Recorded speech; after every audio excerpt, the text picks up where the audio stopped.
Et donc pour faire du CD, c'est aussi enfin, pas trop compliqué, mais il va falloir qu'on commence par des choses. Donc je reviens vers mes EC2 du coup. Donc mes EC2, moi j'ai un serveur, enfin en fait j'ai un serveur oui, mais enfin qu'est-ce qu'il fait? Il fait le management, c'est ce EC2 du management que je l'ai configuré.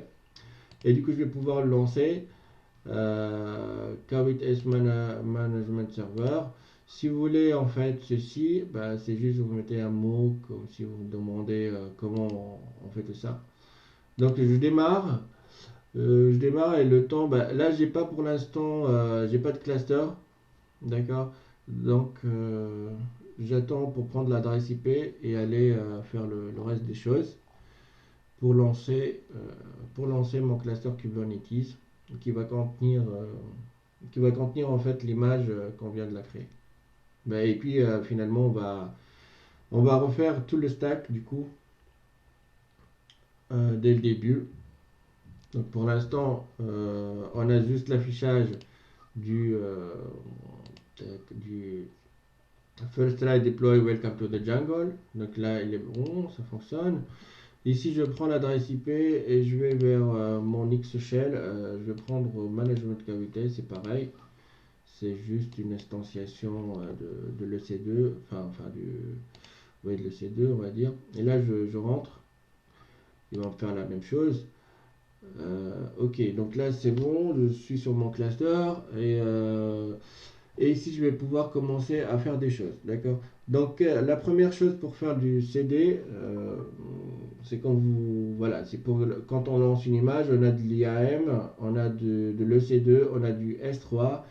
Et on va avoir aussi besoin du route 53. Donc ici, pour l'instant, je vais préparer mon route 53.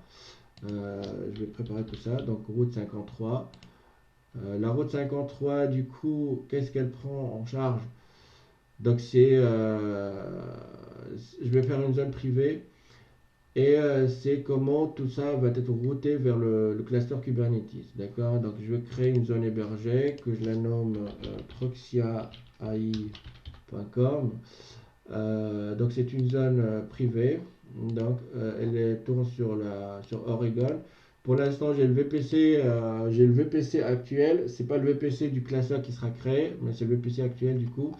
Et juste à faire créer la zone.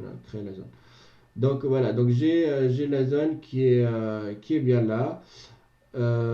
Était configurée en fait. Je vous montre un peu de choses ici. Donc tout ça. Donc quand je vais sur l'instance, ici, bah, en fait, moi je l'ai bien relié au rôle IAM du coup. Voilà, donc c'est un rôle qui va contenir l'IAM en full access, le C2 en full access, le S3 en full access et le route 53 en full access. Donc ça c'est pas le sujet non plus. Mais quand même, je vais commencer à travailler un peu parce que en fait, ici, j'ai tout installé. J'ai installé le AWS CLI. J'ai j'ai aussi installé enfin, Python, toutes les restes des choses. Mais pour l'instant, je vais me mettre sur le route, comme ça on est bien. Et pour que je mette sur le user route, je veux dire, du coup, je vais faire la chose suivante. Je vais préparer où on va installer les fichiers de S3. Donc les fichiers, les fichiers du classeur Kubernetes qui seront peut-être installés dans S3. Et ici, bah, je vous montre. Bah, pour l'instant, voilà, bon, je peux garder ça. Hein, je peux garder ça comme ça, comme je peux le supprimer.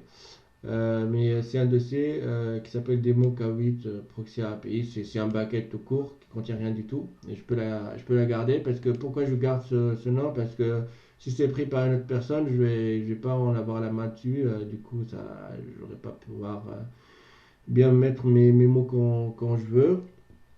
Et là, bon, c'est juste j'ai créé un bucket demo.kwitest.proxy API. Je donne le nom proxyapi.com suite à Voilà, donc c'est parce que la route c'est proxy à API.com, mais aussi c'est significatif de ce que je fais là. D'accord. Donc maintenant, je vais pouvoir exposer tout ça. Exposer tout ça.